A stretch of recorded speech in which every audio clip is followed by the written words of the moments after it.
ये कहानी है एक धोबी और उसके बेटे की। एक बार धोबी कुछ सामान लेने के लिए अपने गधे को लेकर बाजार जा रहा होता है। तभी उसका बेटा भी आ जाता है और साथ चलने की जिद करने लगता है।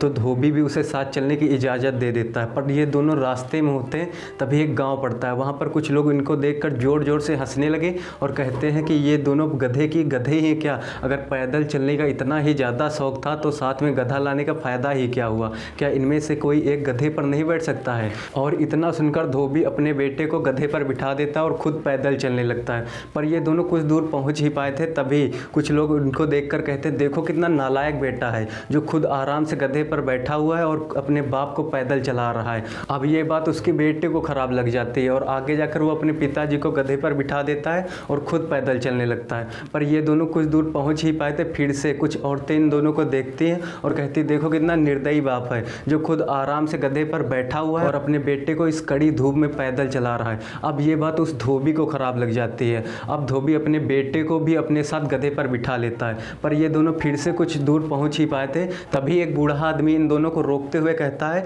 कि तुम दोनों इतने निर्दयी कैसे हो सकते हो, तुम्हारे भार से इस गधे का क्या हाल हो रहा होगा। अरे इस बेजुबान जानवर के बारे में भी सोचो, इनकी भी जान होती है। और इतना कहकर वो वहाँ से चला जाता है। अब इन दोनों को कुछ समझ में नहीं आ रहा था अब ये करें तो क्या करें, क्योंकि जब धोबी का बेटा उस गधे पर बैठा था तो भी इस दुनिया को दिक्कत हो रही थी, जब धोबी खुद उस गधे पर बैठता तो भी दिक्कत हो रही थी, यहाँ तक कि दोनों जब साथ में गधे पर बैठते तो भी दिक्कत हो रही थी।